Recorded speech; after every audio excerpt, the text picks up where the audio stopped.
Today we're going to overview all the statistical tests we've covered so far. So this is the last lesson in this series. We're first going to list all the statistical tests that we've covered. In particular, we're going to cover the hypothesis tests. We're going to organize them into a chart so that you could tell which test was performed by looking at a set of results. All right, so here is the giant list of hypothesis tests that we've covered so far. The one-sample z-test, the one-sample t-test, independent samples t, paired samples t, one-way ANOVA, also called the independent samples ANOVA, repeated measures ANOVA, chi-square goodness of fit, chi-square test of homogeneity. In more advanced statistics courses, you may also cover hypothesis testing with regression. It does exist, however, we haven't covered it in this set of lessons. So the question is, how do we know which of these tests that we should perform when we see a set of data? Or how do you look at a set of results and figure out which is the test that they did in order to come up to this result? It actually helps to organize all of these different tests in this table right here. So there's a couple of dimensions. One dimension is how many samples you have. So one sample tests, two sample tests, and more than two sample tests. Now, these hypothesis tests are all similar in that they all require at least one sample, right? And because of that, they might also be called having a categorical independent variable. So that's what they all have in common. But they have different levels of that independent variable. So this only has one level, this has two levels, and this has more than two levels. But also we need to know what is the measurement, what is the dependent variable that they're interested in. There might be categorical dependent variables, such as are they satisfied or unsatisfied? Did they pick red, blue, or green, right? Or there might be continuous dependent variables. How much did they improve on a test? How fast were they going? How many inches did they grow? Different DVs like that have a numerical value where we could find the mean, as well as the variance and standard deviation. When we have categorical DVs, such as yes and no, or red, blue, and green, we can't find a mean of those kind of values. All right, so let's start organizing our tests. When we think about one-sample tests, there are a couple of one-sample tests we've talked about already. Some of them literally have the word one sample in their title, such as the one-sample z-test and the one-sample t-test. The one-sample z-test and one-sample t-test obviously use the mean as well as standard error, which is calculated by calculating standard deviation of the sample. So that would fall into the continuous dependent variable box right here. So there's the one sample z as well as the one sample t. How do you know when to perform the one sample z-test versus the one sample t-test? Well, you know how to do that if you know sigma. So if sigma is known, the actual population standard deviation, then you go ahead and use the one sample z-test. If sigma is unknown, aka you have to use S instead, then you use the one sample t-test. And that's because the t is more variable and it's much more like the normal distribution as n, your sample size, becomes greater and greater. All right, so how about the categorical DV, which is the one sample test that we could put in here? Well, the categorical DV tests that we've looked at are all called chi-square test. So there's a chi-square test, which might be written as chi-square or chi-square, right? There's a chi-square test that only uses one sample and compares it to a population. But here, they take that one sample and look at the sample's proportions and see if that matches the population's proportions. That test is called the goodness of fit test, because that goodness of fit is looking at how the sample fits with the population. Goodness of fit. All right.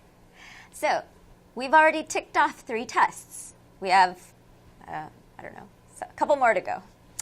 All right. Now let's talk about 2 sample tests. When there are two samples, then we often want to look at whether those samples are similar in that the mu of one minus the mu of other equals 0, or we want to look at whether they are different in that the means of these populations do not equal each other.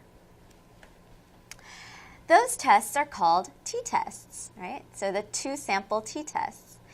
And obviously, t-tests require calculating a t, which requires mean, standard error, standard deviation. So those t-tests belong in here. So the first t-test we learned about were the independent samples t-tests.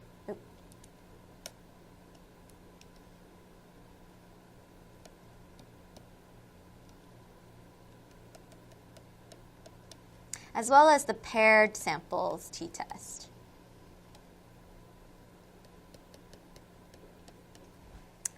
These are both t-tests that take into account 2 samples, and they have a continuous dependent variable. How do we know which one to use? Well, you have to check for whether the samples are actually independent. If the samples are independent, use the independent samples t-test. Sort of a no-brainer. If the samples are linked in some way, then you use the paired samples. So, with independent samples, you use the independent samples t-test. With linked samples, you use the paired samples t-test. Linked or dependent samples. Now, what about when you have a categorical DV and you have more than one sample? You can no longer use the chi-square goodness of fit test. Instead, you have to use the chi-square test of homogeneity.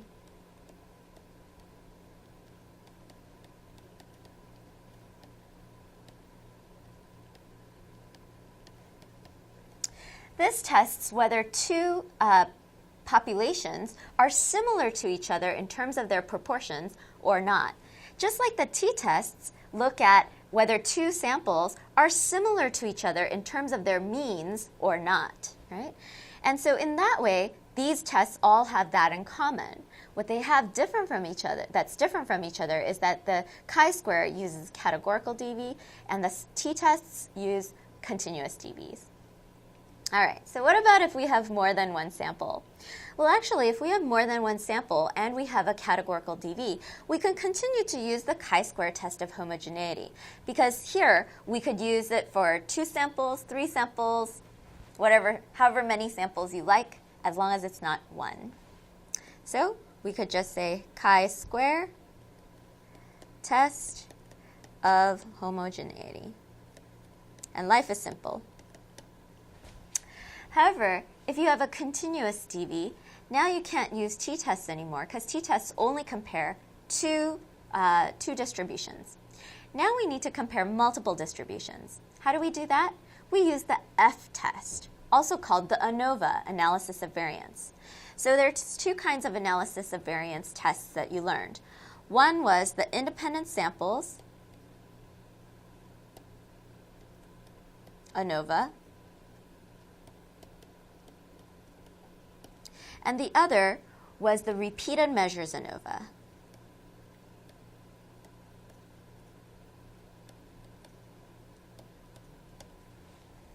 How do you know which one to use? Well, it's just like this separation right here. With independent samples, you use the independent samples ANOVA. With linked samples or dependent samples, you use the repeated measures ANOVA. All right, so that's how we know which test to do. So we could look at a set of data, look at whether it has continuous DV or not, look at whether it has 2 samples, 1 sample, more than 1 sample, and we could follow this chart to figure out which test should be performed and which test we can perform. All right, so now let's practice. The following data are from OkCupid, a internet dating website that does a lot of cool things with its data. So you could check out the blog at blog.okcupid.com, and many of these figures are adapted from that website. The following data may be offensive to some of you because some of the data do mention sex and some of the data mention cleavage. Example 1. So here's a statistical conclusion, and we need to figure out what statistical test we should do. The statistical conclusion is this. The weird MySpace angle profile photo, the one that looks like this, results in more messages than other photo contexts. So here are the different photo contexts, things like MySpace shot in bed, outdoors, travel with friends. And the dependent variable is the new contacts monthly, how many new contacts they have per month. So these are my 2 variables, photo context as well as number of contacts monthly. My number of contacts is my dependent variable. And my photo context, this happens to be my multiple groups, my different samples, right? So I have a sample of people who has this as their profile shot, this as their profile shot, this as their profile shot, right? So these are my samples here, and I have 8 samples with a continuous DV. So which statistical test should be performed? Well, it should be an independent samples ANOVA. Because we have more than 2 groups, and our DV is continuous. So we can analyze the variance between the groups as a ratio of the variance within the groups. All right. So example 2, here's the statistical conclusion. Straight and bisexual men are more likely to believe they are geniuses than gay men. What are the variables, and which statistical test should be performed? So they're comparing 3 different groups of men, bisexual men, gay men, and straight men. So that seems like samples already. And what they're asking them is just yes or no. Do you think you're a genius? Are you a genius? Yes or no? That's a categorical variable, right? And so we have a categorical dependent variable. So what statistical test should be performed? Well, 3 groups and a categorical dependent variable. This seems to call for the chi-square test of homogeneity.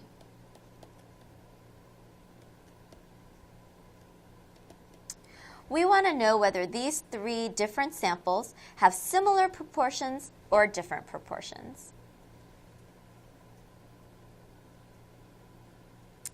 All right, example 3. The statistical conclusion says this. Both male and female iPhone users are more promiscuous than BlackBerry and Android users. So what are the variables? And which statistical test should be performed? This is actually a little bit of a trick question. You could still answer it to the best of your ability, but I'll show you how to go one step beyond what we actually know. Okay, so one thing we could do is just compare these 3 groups of cell phone users, right? So that seems like 3 samples to me that are independent. Usually people don't have more than 1 cell phone.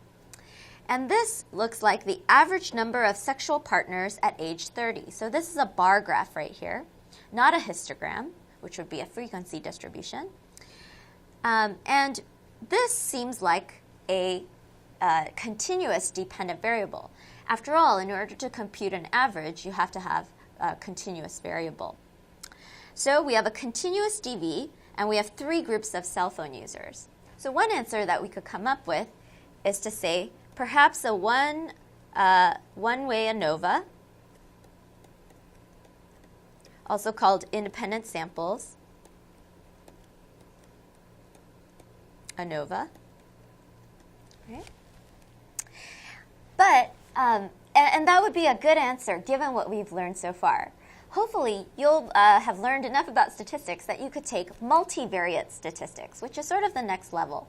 In the next level, what you'll learn about is when you have more than 2 independent variables. Here we have independent variable of cell phone, as well as the independent variable of gender. And when you cross them together, we get 6 groups. Android users who are male, Android users who are female, Android users who are male, Android users who are female, BlackBerry users who are male, BlackBerry users who are female, iPhone male, iPhone female, right? And we have 6 different groups. Now later on, when you look at these factorial ANOVAs, they could actually, it's almost like doing 2 ANOVAs at the same time. And so this would actually technically be a factorial ANOVA. But if you got to the answer of ANOVA, you're pretty close. So example 4. For older women, cleavage pictures are associated with greater improvement in monthly contacts than for younger women. Okay, so one of the ways we could look at this is looking at age. And we could look at the difference between this as the dependent variable, and that's definitely continuous. And we could look at the difference here as well and compare those 2 differences just at age 18 and age 32. So if we just looked at these 2 groups of women, so the 18-year-old women and the 32-year-old women, right? If we looked at those 2 groups of women and looked at the DV of improvement, how much improvement, what kind of test would we do? Well, it seems as though we should do a t-test of some sort because this is a continuous variable and we have 2 groups. And the groups seem independent. You can't be 18 and 32 at the same time. And I don't think they're following these 18-year-olds until they become 32, so I don't think they're linked. So it seems like an independent samples t-test.